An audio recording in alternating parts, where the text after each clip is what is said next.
Ferðamál á Íslandi, rannsóknir og raunheimar hlaðvarp málefni ferðaþjónustu og ferðamennsku á Íslandi. Við Gunnar Magnús og Madalena erum öll kennara og rannsakendur í ferðamálafræði við Háskóla Íslands og erum gestgjafar þáttanna. Og við ætlum að fá til okkar fólk af ólíkum vettvangi til að ræða allt milli heims og jarðar sem viðkemur ferðamálum. Góðan daginn og velkomin í hlaðvarp okkar ferðamál á Íslandi, rannsóknir og raunheima. Gestgjafar ykkar í dag erum aftur við, Gunnar og Madalena. Yes. Gaman að vera aftur með þér í þessu, Gunnar. Takk sömuleiðis. Og eins og alltaf erum við með gesti í dag að við verum að ræða stort þema sem náttúran sem auðlind ferðaþjónustu. Og gestur okkar Rannveig Ólafsdóttir, samstarfskona okkar. Velkomin. Takk fyrir, mín ánægja. Og þetta alltaf eitt að svona, málefnin verður ekki mikið stærri held ég. Ég meina náttúran sem auðlind ferðaþjónustunnar það náttúrulega ekki síst hér á Íslandi. Ja. Og þú hefur rannsakað þetta í mörg ár veit ég, en kannski áður en við förum í að fjalla rannsóknirnar, geturðu sagt okkur aðeins svona frá þér og hvernig þú kemur nú að rannsóknum í ferðamálum? Já, ég byrjaði að vinna sem farastjóri hjá ferðafélaginu Útivist árið 1984. Já. Spurning hvort að Magdalena var fædd. Nei, ekki enn. Og síðan fór ég í leiðsöguskólan og kláraði fekk leiðsögumannsréttindi og starfaði síðan sem farastjóri og leiðsögumaður næstu 20 árin. Og það má kannski segja það að þá svona áhuginn minn á náttúrunni og vera út í náttúrunni, hann hafi kannski leitt mig í þá nám í landfræði.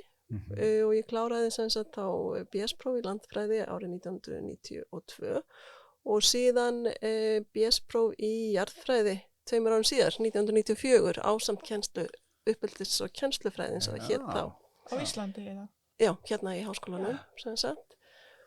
Og síðan var ég svo heppin að ég fór að vinna hjá Rala við sem sagt uppaf kortlagningar eða mat og kortlagningar á jarðvegsrofi sem leiddi mig, fékk mig svona áhuga á að halda áfram námi. Þannig að ég fer í framhaldsnám til Svíþjóðar og klára þar sem doktorspróf í náttúru landfræði árið aldamót árið bara. Já. Það Þannig að það svona, og kannski vegna þess þá að sem sagt áhugi minn á íslenski náttúru og ferðamálunum kannski hafa leitt mig svona út í það að rannsóknir mínar hafa beinst í þá átt af þessu samhengi eða sambandið á milli ferðamennsku og umhverfis almennt. Já. Og þá svo líka kannski áhrifum eða álægi ferðamanna á umhverfið.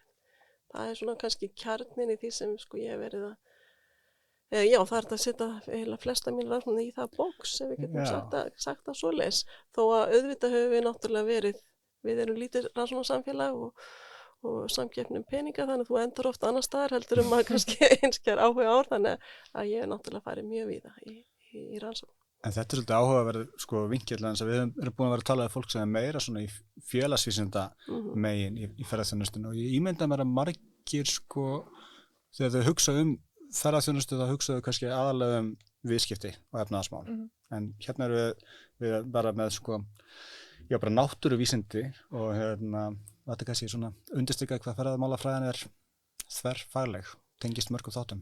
Vissulega og það í rauninni kjarni landfræðina líka sem þannig að kannski útskýra nokkur okkur sem erum í ferðamálafræðinu komum þaðan, en það náttúrulega þessi ég fæst við allt þess að skilja tilveru okkar og áhrif hér á jörðinni, þá verðum við að skoða þetta frá A til Ö, sem sagt frá að fara í gegnum allt náttúruvísindin og félagsvísindin og við erum þarna á milli, skilja samhengi þarna á milli.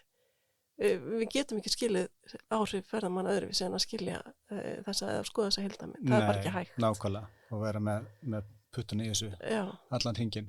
En nú ertu búin að fylgjast með þessu bæði gegnum starfið þitt sko, sem leiðsögumaður og og náttúrulega núna síðustu áratugi líka gegnum rannsóknirnar og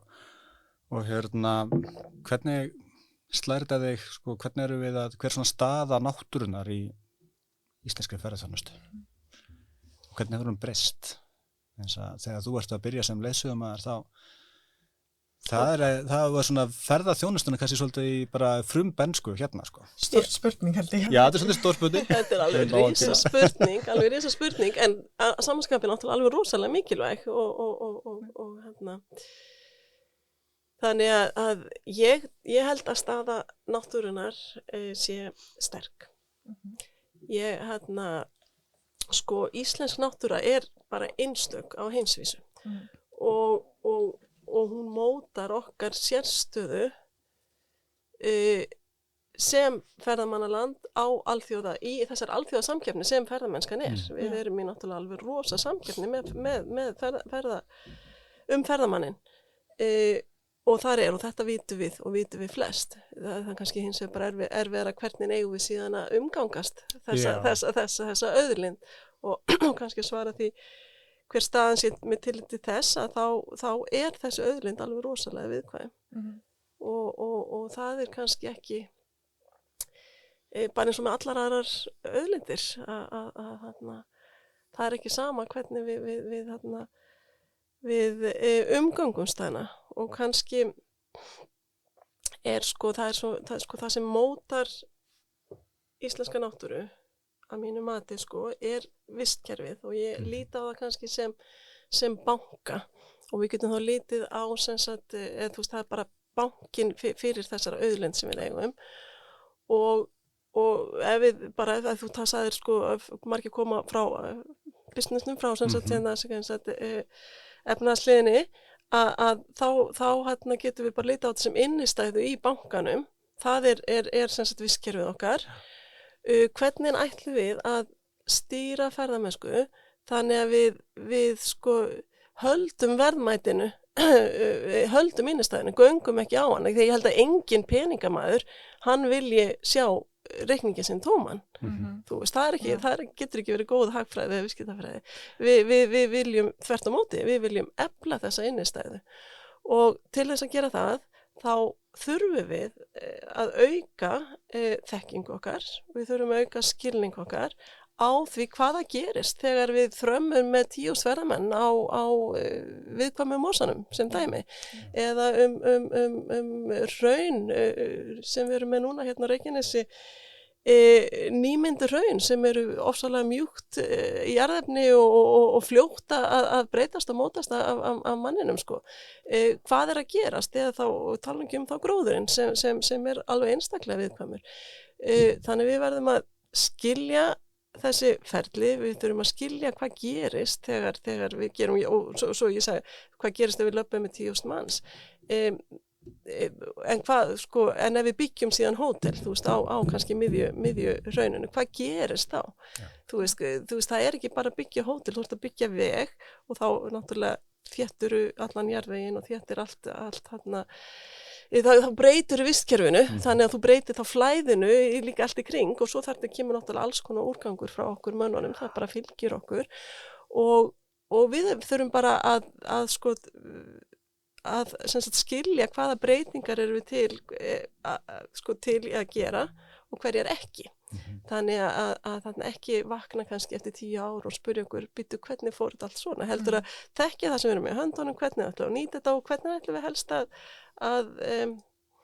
bæði viljum við náttúrulega, við viljum hagnast á ferðamennskunni, það viljum við, annars værum við ekki að þessu og við viljum bjóða fólkinu okkar upp á einhvað einstakt og hvernig getum við gert það, þannig að við nýtum þessa auðlind sem best. Já, þannig að þetta er stór spurning. Ég tel að staðan sé sterk en við þurfum að gera miklu betur til þess að geta nýtt hann áfram í framtíðinni og ég er alveg viss við getum gert það en við þurfum bara að setja miklu meiri já, við tölum dálítið mikið, við tölum mikið sjálfbærni, við tölum mikið þetta, við setjum okkur endalausar stefnumarkanir en við erum ekki eins og að fylgja því eftir. Vantar að fjárfesta í þá aðgerðum til að ná þessu markmiðum. Já, og vantar að fjárfesta í rannsóknum til þess að efla þekkingu og skilning að mínum mati. Já. En snúist þetta líka með auka virðing sem ferðamenn eiga sjálf, veist, náttúra? Já, það er þarna, ég held að með réttri stýringu þá getum við fengið ferðamenn sem, þá við getum stýrt jafnvel hvernig ferðamenn ganga náttúruna með því kannski breyta viðhorfi þeirra. Það er kannski ekkit auðvelt en ég vissum að það sé hægt. Já. En ég get ekki sagt hér og nú hvernig. En við getum stýrt og besta stýringin er náttúrulega stýring sem ferðamaðurinn átt að sig á og hann sem stýrt. Akkurat. Það er náttúrulega, þá erum við að gera vel. Stundum finnst mér að við séum svolítið upptekinn af því að finna eina töfralausn, eina lausn á til dæmis hvernig við ætlum að stýra flæði fólks landið eða komum ferðamanna og þess aftar en bara eins og við vitum að þá eru bara áfangastæði ferðamanna mjög fjölbreytilegir, jafnvel í litlu landi eins og Íslandi þannig að hlýtur eiginlega vera að við þurfum að nota mismunandi verkfæri til þess að gera þetta Ég meina það er allt annað að vera á Hornsöndum eða Gullna hringnum.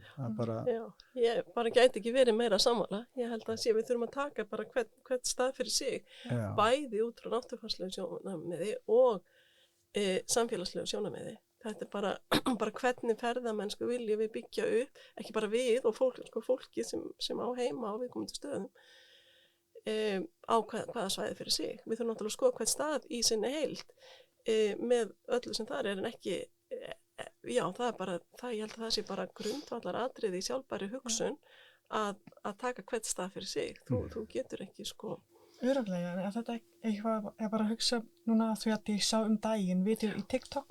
Í Viki Merdal, það var svona drone shot upp á Reynisfjall og það var fullt af fugl og allt og drone fór bara niður og strax inn í fugl sem var ótrúlega fallegt en ekki gott fyrir náttúru. En ég bara að hugsa hvað er að gera þetta, influencers, social media, hvernig tengir þetta með náttúru? Er þetta ekki ótrúlega erfitt að stýra þetta núna í þessi öld sem við erum inn? Alveg örugglega, það er alveg örugglega verður ekkit auðveldara en ég vil trúa því að það sé hægt. Það er alveg hægt og það mun bara verða meira af alls konar svona sem við erum en það er náttúrulega búið að setja banna drónamyndatökur á mörgum stöðum, mörgum ferðamannastöðum. Það var gert mjög fljótt og boðabönn er náttúrulega aldrei skemmtileg. Þú veist, það er ekki en það verður náttúrulega stundum að vera svoleiðis en það er vel þess virði að athuga allt annað sem hægt er að gera og þá sem þú veist að segja með því að þú veist leið og þú fólki sjálft fyrir að skilja af hverju það á ekki að gera þetta á þessum stað þegar það er að hefur áhrif á atferli fugla eða dýralífsins þarna. Ef það sjálft skilur það, þá er náttúrulega miklu betra. En eitt í þessu, þú myndist á að þetta með svona ásættanlega breytingar og það er hugtak sem við notum stundum, er ekki svona viðmiðum ásættanlega breytingar sem tengist þolmarkapælingum og þolmarkarannsóknir eru kannski, það er rannsóknir sem hafa verið mikið í umræðinu á Íslandi, kannski vegna þess að umhverfið er svo stór þáttur og það er auðvelt að sjá umhverfisbreytingar, sérstaklega þegar illa fer, þá er þetta mjög dramatískt oft skemmdir á landi og slíkt. Þannig ég held að þolmarka hugmyndin sé svona ofarlega í huga margra og þá er þetta hugtak hvar eru þessar ásættulegu breytingar, hvar liggja þolmörk og þú hefur komið að þessu og getur þú sagt okkur aðeins frá Ég hef kannski ekki komið svo mikið mjög góð spurning við erum bara með góða spurningar og kannski endurspegla pínlítið hvað þetta stórt mál, hvað Já. við þurfum að gera mikið og þetta svona dálítið tísku orð held ég, en hreint ekki nýtt, ég meina sko þolmarka hugtakið, svona carrying capacity kom sko hvað 1950, 60 og 70 var það mjög vinsælt í til dæmis grazing carrying capacity. Beitarþol, já, og var hér settir miklu peningar í það þá til að gera einhverja, kallast ítala með kindur, og þetta var reynt heil lengi en endanum þá gáfust menn upp og ég held að menn kannski áttuðu sig ekki alveg á því fyrir hvað skildu ekki hugtakið. Og ég held að sé ennþá svolítið stað líka með þolmarkar hugtaki fyrir ferðamennsku að það er rosalega erfitt að nýta einhver hugtak þegar við skiljum það ekki. Og þetta mjög vandskilgreint hugtak. Kosturinn myndi ég segja það, þegar við erum byrjað að nota það, þá erum við farin að viðurkenna að það sé, að það þurfi að stýra einhvað. Þannig að þetta svona viðurkenning á því. En þolmarka hugtaki hefur fengið, sko, eins og þeir nefndum, hefur fengið mikla gagnrýni, ekki bara á öllum sviðum, sko, ekki bara, en sambandi við ferðamennskuna þá kannski eins og ég fer yfir með nemendum mínum í námskeið sem heitir ferðamennsku og umhverfi, að þá spyr ég, sko, þú veist, sko, að því yfirleitt þegar mann hugsar eitthvað í ferðamennskunni, þá held ég að við séum að hugsa eitthvað eða þeir sem að reyna að beita þessu, hvað mega margir koma þarna, allavega það sem ég heyri núna í umræðinni í fréttum og svoleiðis, sko, hvað mega margir koma inn á þennan stað eða þennan stað og ætla þannig að stýra, en alveg svo segir, sko, hver á að ákveða þetta og hver svona, þannig að þú veist, unnt að reikna einhvern svo kallar réttan fjölda notenda og þá getum við spurt okkur, sko, hve margir eru margir og það að takmarka sem sagt fjölda þarf ekki að minnka álag. Og hvaða breytingar eru þá viðunandi? Fyrir hverja eru þær viðunandi og hver á að dæma? Og hver þá viðmennarhópurinn? Þannig að þetta alveg fullt af spurningum sem við þurfum að svara til þess að geta nýtt þetta hugtak. Og við getum kannski sagt, sko, að það reikna út nákvæmlega fjölda notenda alls ekki það sem þolmarka hugtakið stendur fyrir í mínum skilningi. Sko, ég reyni að ítrykka það fyrir mínum nefndum að þolmarka hugtakið sé í grundvallaratriðum, sko, ákvörðunarrammi byggður á skýrum markmiðum framtíðar ástand auðlindarinnar og hvernig vitum við þá hvernig, sko, hvað það á að vera, en þá þurfum við þessi ákvörðunarrammi þarf að vera byggður á skilgreiningu á þeirri upplifun sem við viljum að staðurinn gefi gestum, nákvæmri lýsingu á ástandi auðlindarinnar og skilgreiningu á magni og tegund nýtingar. Þessi þrjú atriði, sko, skilgreiningu og upplifun gesta, þá þurfum við að vera búin að rannsaka staðinn og þú varst að spyrja áðan sko, þú veist, hvert stað fyrir sig, það bara einhver ákveðin staður sem við erum þá að hugsa, hvernig ferðamennsku viljum við með tilliti til samfélagslegra þolmarka og þá náttúrufarslega þolmarka ef við nýtum þessu hugtök. Og ég sagði þá nákvæmlega lýsingu á ástandi auðlindarinnar, þá þurfum við að vera búin að rannsaka auðlindina. Þú veist, hvernig vistkerfið þarna, hvernig bregst það við álagi frá ferðamönnum og þegar við erum að tala ferðamönnum, þá erum við að tala sko, nú ég bara með fókusinn á náttúruferðamennsku, þá erum við að tala sko, ekki bara göngumenn, sko, þú veist, þarna 70 ára sem að ganga rosalega hægt og rólega og að virðingu við mosa og menn og dýr. Heldur erum við að tala sko, þú veist, til dæmis bara, þú veist, við erum að tala þannig hestaferðamennsku, við erum að tala alls konar svona móturhjóla og vélknúna tæki, við erum að tala maraþonferðamennsku sem núna fer alveg svo eldur sín og þetta allt frábært tæki til þess að fá fólk út í náttúruna. En þau hafa álag á náttúruna og við þurfum að skilja þetta álag og vera tilbúin að segja hvar hvað gerist þegar allir þessi hlaupahópa fara og þegar brattin svona mikill eða það við erum með meirhluta mos eða við erum með lyngmóa eða við erum með grastekju eða við erum með eitthvað annað. Hvað gerist á þessu og hvar viljum við þeir fari? Við getum alveg stýrt því, þannig það alveg hægt. Það alveg hægt. Og þegar við erum komið með allt þetta, þá þurfum við að skilgreina þess magna og tegund nýtingarinnar. Þannig á þennan hátt getum við haldið þessari innistæðu inn í bankareikningum okkar með því að við getum nýtt sem þetta ekki að tala í einhverju svona viðskiptamáli vextina Já, og við getum nýtt það vissulega en við gerum það ekki, það gengur á auðlindina ef við vitum ekki, hvernig hún og hvernig hún samansett eða hvernig þetta gengur á hana. En þarna líka alveg lykilatriðin finnst mér að þess að þú segir að við þurfum að skilgreina hvernig við viljum hafa hlutina og hvert við stefnum. Þannig að þetta miklu svona, ef þú snýrð hugtakinu svona þá horfir það miklu meira til framtíðar heldur en til að skoða stöðu mála. Erum við búin á þolmörkum í dag? Það snýst miklu meira á hvaða leið erum við þá? Sem við finnst mjög áhugavert og eitthvað sem líka kallar þá á að vera samtal við bara skipulagsyfirvöld og slíkt ef maður hugsa en við getum breytt þá vantarlega þolmörkum og ákveðna staða bara með innvið uppbyggingu með því að setja inn stýringu og slíkt. Algjörlega ég get ekki séð að við getum notað þetta hugtak til að segja höfum við náð þolmörkum í dag. Nei, akkurat, ef ekkert hefur verið skipulagt á undan. Þetta sem sagt ákvörðunarrammi til að stýra einhverju í einhver átt sem við viljum. Þannig og þannig getum við þá hefur einhver viðmið.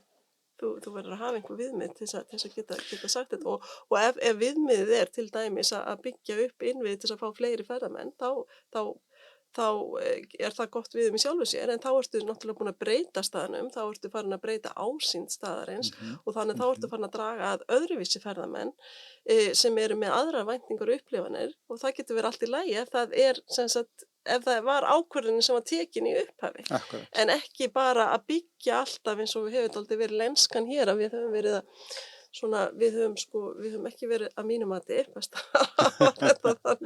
höfum ekki verið að nýta ferðamennskuna sem atvinnugrein til þess að byggja upp eða styðja sjálfbærni heldur hefur ferðamennskan verið að nýta okkur svo hlaupum við alltaf eftir að byggja algjörlega reaktiv og byggjum stærri bílaplan og svo bara Þingvellir bara gott dæmi og þjóðgarðsvörður þar hefur margoft sagt frá þeirri stöðu fyrst byggir þú fyrir 10 bíla, svo 20 bíla og svo hleypur og svo byggir annað og svo fyrir hinn með veginn og byggir meira og auðvitað náttúrulega segir sjálft að þá koma bara fleiri við erum að bjóða upp á það og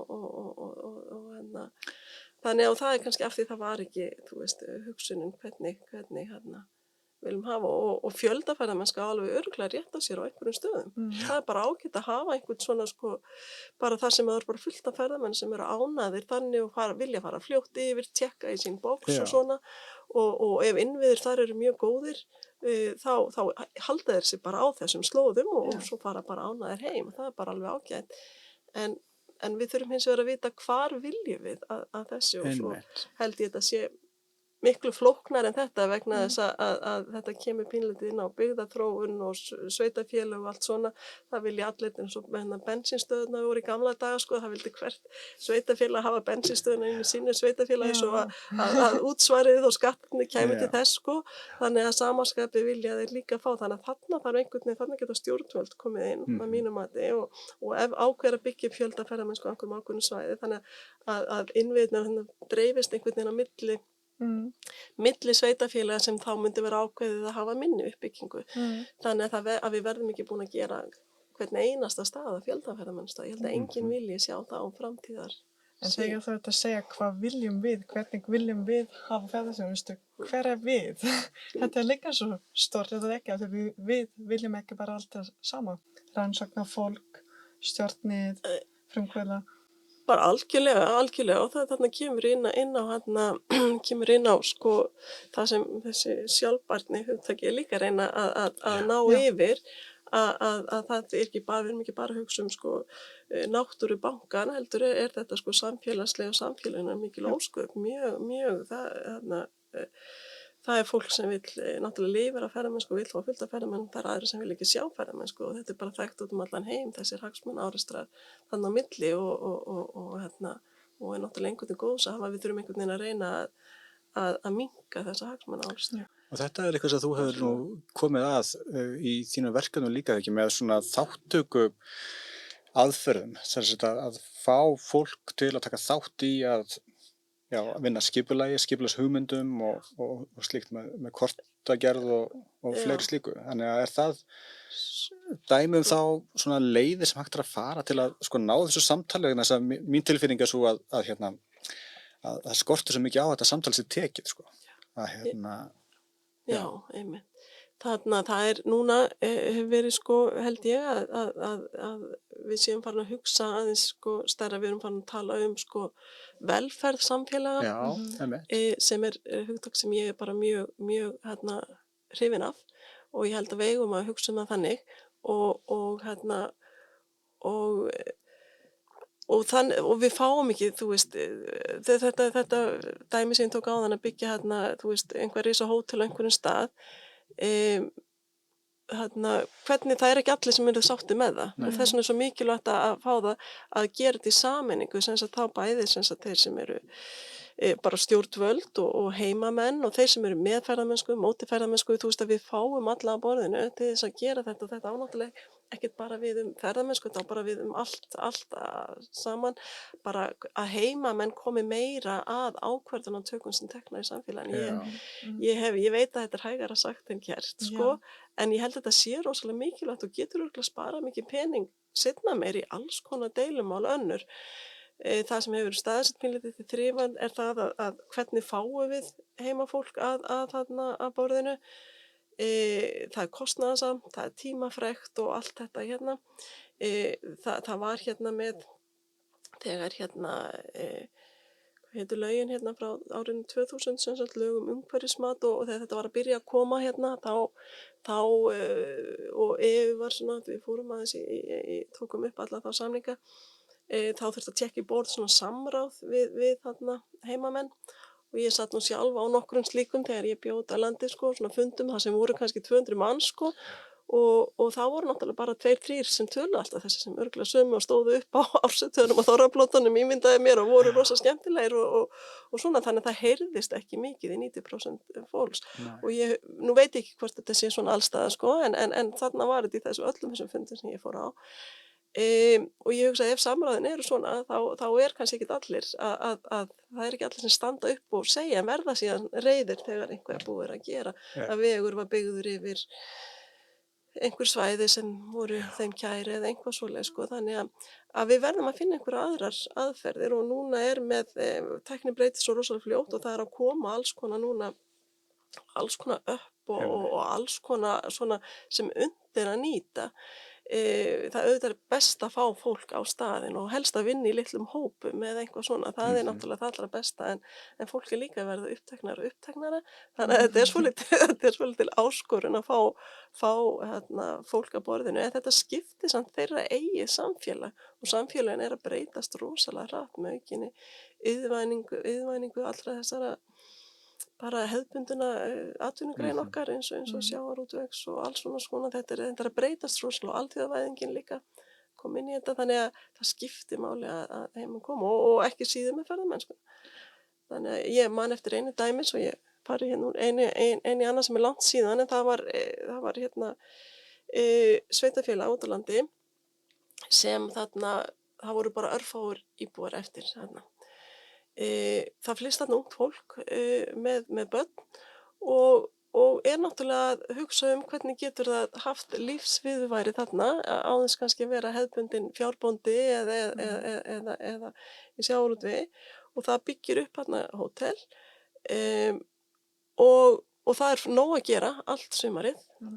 Síðan það að hugsa hvernig getum við fengið ferðamenn þarna yfir veturinn og segir, tala alveg 20 ár tilbaka eða lengra sko, þannig að tæknin hefur breyst svo mikið í öllu digital og svona þessu, en þau búa til kort af svæðinu til þess að reyna að fá gönguskíða fólk kannski á svæðið og segja hér þetta að fara og göngu og sína byggur bara til svona einhvern svona smá pappírskort hérna og það mögulega að fara hérna, getið gist í okkur auðnar, svo getið farið hérna á þessu. Þetta var bara að mínu mati nýbúin í landafræði og allt svona, fannst mér þetta bara hið fínasta kort og flott þarna framtak. Landeigendur hann í kring urðu bara alveg fjúkandi illir, þessi fáir sem voru þarna, sem þau höfðu farið, þau höfðu gert miklu stærra svæði en það varu. Því þarna var verið að beina fólki inn á þeirra land án þess að tala við þá. Þannig að þetta sýnir svona eitt lítið dæmi og þeir bönnuðu, sko, settu bara upp, sko, staðan fyrir ef það hefði verið haft samráð við þá áður, þá er ég alveg vissum að þeir hefðu tekið vel inn aðeins að ég viti það. Fundir leiðir til til þess að gera það, því að þeir hljóta að vilja fá þetta unga fólk til að vera þarna yfir veturinn. Mér finnst bara annað ólíklegt. Þannig að þetta er svona bara lítið dæmi hvað getur borgað sig og spara tíma seinna meir með því að vinna saman. En þetta er ennþá áskorun og þetta er ekki bara hér á Íslandi, þetta er bara allstað núna virkilega hvernig getum við auki velferð samfélaga þannig að öllum líði vel, þannig að unga fólki okkar vilji vera þarna, við viljum flytjast það sem við erum að gera, okkur líði vel það sem við erum og ferðaþjónustan er bara eina af þessum atvinnugreinum sem er stórkostlegt tæki í byggðaþróun, þannig að hún er það algjörlega. Já, þetta er bara eins og nærandi í ferðaþjónustu, það er ekki það sem við verum að heyra í fyrra epísód. Já. Svona tengja allt saman, náttúran, samfélag og einmitt. Bara allt. Einmitt. En Rannveig, hér með spurning af því að hluti af vinnu þinni er að mæla sjálfbærni og ég man eftir grein eftir þér, ég held að þetta var frá 2020 í Sustainability og þú varst að skrifa Sustainability Indicators til að mæla sjálfbærni. Og ég fannst þetta svo spennandi að þetta er svo erfitt að mæla sjálfbærni. Getur þú kannski bara talað aðeins þessu? Já, við fyrir mér einu erfiðu máli hann. Höldum okkur erfiðu máli. Já, nei, en þetta er bara rauninni bara pínlítið meira af því sama. Og þess vegna tók ég með mér eina skýrsla því ég vissu að það áhuga á þessu og ætlaði bara að fá að lesa pínlítið úr formálunum hjá okkur eftir. En sem sagt, til að því við vorum að tala velferð samfélag, það er náttúrulega bara sjálfbærni. Við erum bara að tala það og sjálfbærni er náttúrulega eitt af þessum hugtökum við vorum að tala þolmörk áðan. En mikil ósköp, það er nú aldeilis búið að vera að rífast sjálfbærni. Hvað þýðir sjálfbærni og sumir margir, og ótrúlega margir sagt þetta er bara buzzword og einhvað svona. Ég er ekki sammála því og hef aldrei verið sammála því. Ég held að þetta sé alveg rosalega mikilvægt hugtak. Þó það sé ill skilgreinilegt, það er kannski ill skilgreinilegt því allir vilja vera sjálfbærir. Þannig að það reyna einhvern veginn, náttúrulega upphaflega skilgreiningin var náttúrulega algjörlega opin í báða enda. Þannig að hún gaf pínlítið tækifæri á þessu, en það var 1987. Og Guð hjálpi mér, hvað komið mörg ár síðan, hvað 30 og einhvern næstu 40 ár síðan, að það er rosaleg þróun og þetta sýnir sig bara hvað þetta er mikilvægt með það að Sameinuðu þjóðirnar eru enn að leggja, áherslu á að við eflum sjálfbærni í öllum heiminum og ekki vanþörfu á kannski. Og núna síðast þá með þessum sjálfbærni, sustainability goals, heimsmarkmiðunum sem sagt, það voru 1000 markmiðin árið 2000 og svo var þeim fylgt eftir með heimsmarkmiðunum árið 2015 og bara svona þau eru endalaust að reyna að fá okkur, þetta er gríðarlega og þessi 17 heimsmarkmið, þau sýna bara hversu flókið þetta er. En samt sem áður að þá stendur okkur eiginlega ekkert annað til boða ef við hugsum bara hvert við erum að fara í heiminum, finnst mér. Fá okkur svona þess að hugsa og það er sem sagt sjálfbærni vísir sem okkar þýðing á Sustainable Indicator þá finnst það sem sagt mælikvarði til að meta þá sem sagt áhrif og í okkar sem sagt tilviki ferðamennsku á þá vistkerfi, hagkerfi og samfélag sem sagt að sjá þetta allt ekki bara á náttúruna, heldur að sjá þetta allt saman í sig. Þannig að, og í rauninni getum við sagt að sjálfbærni vísa þau geta gert með því að skoða, taka hvern þátt fyrir sig, að þá gera þau flókin sem sagt kerfi sem erfitt er að greina, þau geta gert þau gagnsærri, þannig að og þar leiðandi þá skiljanlegri og af því að þau horfa sem sagt á jöfnum höndum á þessa þrjá þætti sem sagt vistkerfin og náttúruna, efnahaginn og samfélaginn, að þá getum við svona séð hvaða sem sagt tækifæri eru tækifæri og vandamál eru í sjónmáli og getum styrt á ákvarðanatöku sem við munum taka svo við komum aftur yfir í þolmörkin og þennan ákvarðana ramma sem við eigum að taka. Þannig að í rauninni þetta sem sagt eru ákveðni mælikvarðar en þetta hreint ekki sem sagt auðvelt og í þessi grein sem þú ert að vísa til hún byggist á sem sagt þessari skýrslu sem við gerðum á sínum tíma og þarna og við þurfum einhvern veginn að hafa mælanlega, þetta verða að vera einhverju mælanlegir kvarðar og það getur verið sko, þú veist, viðhorf heimamanna er náttúrulega mælanlegt og viðhorf heimamanna, viðhorf ferðamanna eru líka, þetta er ekki bara það sem þú ert að mæla, þú veist, einhvað pH-gildi í vatni eða eitthvað svoleiðis, heldur þetta alls konar rannsóknir sem við getum nýtt okkur. En það var og þetta þurfum við að gera og þetta og kannski það sem við ítryggum að þetta stöðugt að breytast. Við getum ekki fundið bara eitt kerfi í dag og bara nýtt það í okkar ákvörðunarramma. Við þurfum að því bara viðhorf fólks breytast. Þú veist, með bara fólk, tvítugt fólk í dag hugsar örugglega allt öðru sem ferðamennsku heldur en tvítugt fólk fyrir 20 árum eða 30 árum. Þú veist, bara að því að Ísland hefur breyst. Þannig að þetta verður að vera lifandi, þannig að við verðum að vera með, þetta bara vöktun, okkur vantar miklu meiri vöktun og gögn, bara alveg eins og við erum að vakta fiskistofnan okkar, við erum að hafa svona skip út allar koppagrundir og af því það er svo mikilvægt að vita hvernig fiskurinn hagar sér í sjónum, það er bara nákvæmlega jafn mikilvægt að vita hvernig ferðamennir hegða sér út í náttúrunni og við þurfum bara að hafa vöktun á þessu, ekki bara tilfallandi heldur alltaf. Og ég held að þetta sé svona aðeins að koma, það eru landverðirnir okkur farnir að vakta sem betur fer. En það má ekki koma rof í þetta, bara svo við skiljum hvað er að gerast, hvað er að breytast. Af hverju, ef einhver ferðamenn hægt að koma, af hverju? Þú veist, þannig við gögn gætu sagt okkur af hverju hvað það er það, þú veist, já. En svo má kannski líka svona velta upp að, en svo sem eins og þú segir, sko, þetta er alltaf breytilegt og hættan við svona sjálfbærni vísa eða fristnin öllu heldur er kannski að við förum að mæla það sem við getum mælt auðveldlega núna í staðinn fyrir það að mæla það sem skiptir máli og sem getur krafist kannski að sko, meiri fjárfestingar eða eitthvað þess að þannig að við erum sko, hættan sem við kannski þó ég alls ekki segja að það sé þannig í öllum tilvikum en hættan er svo að við förum að nota kannski einhverja nálganir og einhverja upplýsingar sem við getum fengið sem eru aðgengilega núna til að segja okkur eitthvað stöðu mála og þetta verður það kannski mjög gróf mæling og jafnvel í versta falli ónákvæm. Já, og það megum við náttúrulega bara alls ekki. Þannig að þetta hangir rosalega mikið á því að við svona séum þá alltaf þá í svona þróunarvinnu sem og fjárfestum í því að finna út hvernig við mælum best það sem skiptir mestu máli. Já, og við verðum að þarna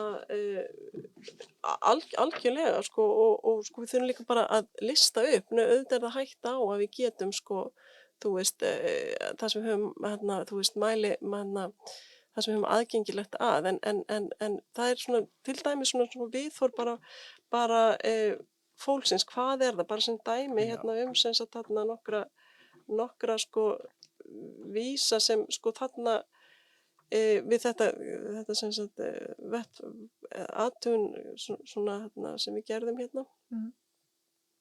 case study þarna á Snæfellsnesi bara svona sem dæmi þá sem sagt vorum við sko til dæmis eins og fyrir bara af því þetta er náttúrulega, það er kannski af því þetta er svo miklu stærra, við megum ekki detta niður í bara að gera einhver lítið, það er bara ekki í boði, en bara sem sagt íbúarnir, þú veist, þar athugum sko þeirra sjálfbærni vísa, sem sagt, og landverði og svo líka sem sagt,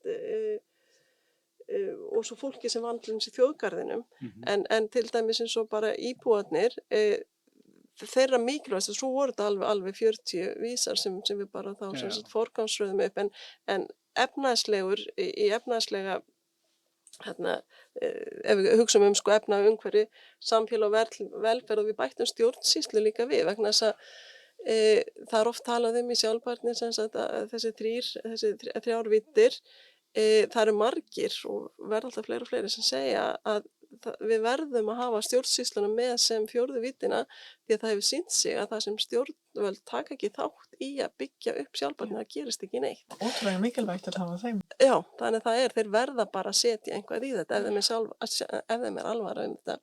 Þannig að við vorum með það hérna eins og svona dæmi að sem sagt þarna sko 5 mikilvægastu lykilvísar fyrir þróun sjálfbæra ferðamennsku við þjóðgarðinn Snæfellsjökli þarna í hverjum flokki að það var sem fólkinu fannst, það er náttúrulega fyrst og fremst og kemur ekki óvart að hugsa sko atvinnutækifæri og vinnumarkaðurinn, það er það sem við erum alltaf að hugsa Tækifæri til nýsköpunar undir efnahagi líka, framleiðsla vöru og þjónustu héræði, föst búseta og árstíðabundi búseta, samgöngumátar og umferð sem sagt. Þetta er allt atriði sem við erum alltaf að heyra og eru mjög mikilvægir fyrir fólkið. Þetta var náttúrulega þannig erum við með þjóðgarðinn og sambúð þjóðgarðsins við félagið, þá það sem sko náttúru, ef við hugsaum umhverfi, náttúruvernd, það náttúrulega bara fylgir þjóðgarðinum, líffræðilegu fjölbreytileiki, hvernig ætlum við að passa upp á hann og ganga ekki á hann. Álag ferðamennsku og gróður og jarðveg, loftmengun og loftslagsbreytingar og orkunýting. Þannig að koma þetta eru allt mælikvarðar sem við getum notað, þetta eru allt sjálfbærni vísar. Og þetta eru atriði sem kom upp úr samtali við aðila sem starfa þarna og búa. Já, og voru búin að vera saman og starfa í hópum og þeir urðu að forgangsraða sjálfir. Já. Og það var stundum erfitt fyrir náttúruverndafólki. Þarna kemur þetta samtal sem vorum að tala um áðan. Samtalið þarna, að vera saman. Samfélag og velferð sem einn vísir ímynd og menningssvæðisins í huga íbúana. Það er bara einn vísir, hvernig það að breytast. Upplifun heimamanna af ferðamennsku, mjög mikilvægur vísir. Lýðheilsa og öryggi íbúana. Þú veist hverjir eru að starfa. Staða jafnréttis í samfélaginu og ferðahegðun og þarfir ferðamanna. Þannig séu sko þetta er alveg rosalega þarna. Og stjórnsýslan, þá kemur langtíma áætlun og fjárveiting til þjóðgarðsins.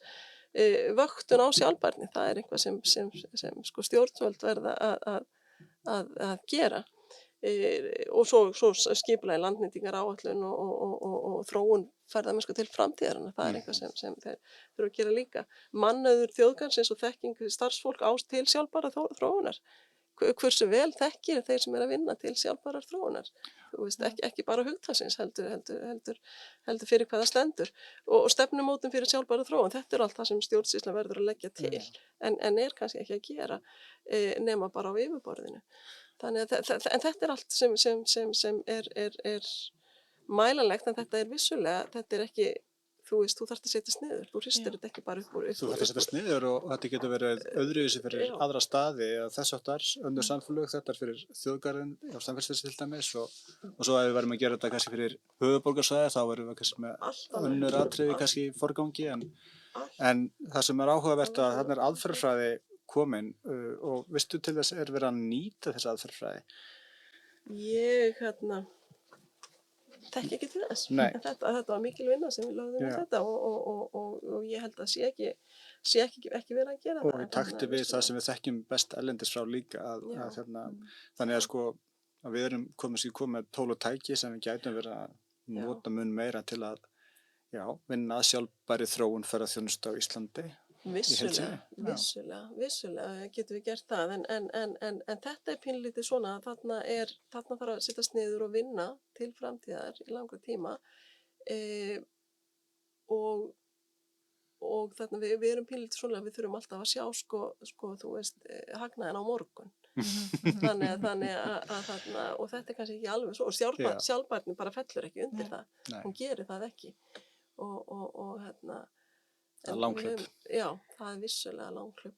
En þetta sem sagt sko, þetta bara svo virkilega og það sem sagt að þú verður að hafa heimafólk með, þú verður að hafa alla hagsmunaaðila með, en þú þarf líka að hafa sérfræðinga með þess að gera þá sem sagt raunhæfnimat á mögulegri vöktun og greiningu sem sagt á þessum orsakasamhengum og svona. Þannig þarna vinna allir saman og þú verður að gera það og þá kemur þú saman með þekkingu og viðhorf heimafólks með þekkingu sérfræðinga.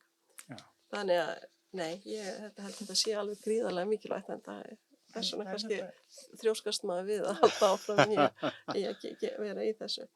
En væri ekki mikilvægt bara að endurtaka þessi mæling aftur og aftur, bara til að skilja þetta betur? Jú, en sko ég held að þetta ásnáttúrulega ekki verið í höndunum okkar, skiljiði. Þetta á að vera eins og Gunnar er búinn að segja hérna, sko þetta þarf að vera, þú veist það þarf að vera þá hvert sveitafélag eða hver áfangastæði fyrir sig Já. og vinna. Við erum náttúrulega með áfangastofurnar og svona, en þær eru með dálítið stórt svæði undir allar. En það þarf svona að vinna þá með fyrir hvert svæði, hvernig viljum við sjá þetta svæði næstu 10 árinu, fyrir svo sem ekki að fara neitt lengra fram í tíman, en að byggja undir þannig að fólk sé með og svoleiðis.